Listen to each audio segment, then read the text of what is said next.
This was rock bottom. The fame was gone. The money was gone. The beauty that the world had sold was fading.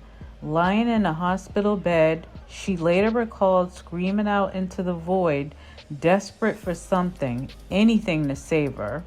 She didn't scream for a record deal. She didn't scream for another hit. She screamed for her mother. And then, in that moment of absolute surrender, she had a vision. She explained that Jesus appeared and said that if she promised to abandon her vanity persona, he would save her. That moment changed everything. Denise Matthews walked away from the name Vanity.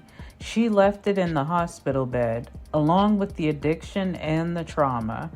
And she's from Fremont, California. And my goodness, right here it says she's an evangelist. Yeah. She's a former actress, Yeah. singer and model.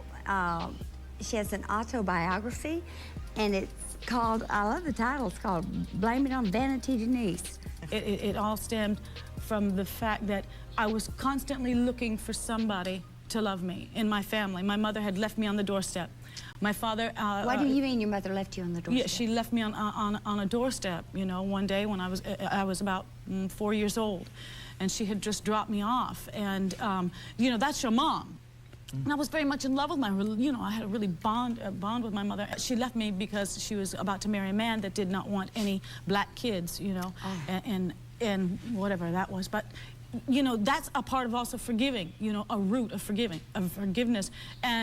And so then I became this person that was beaten and tortured and tormented and, you know. What age? From 4? Yeah. 4 through what? Until he died, which I was 15. The beauty of this whole thing, because everything works together for the good, and I really trust in that, Jesus became my daddy. She dedicated her life to Jesus Christ.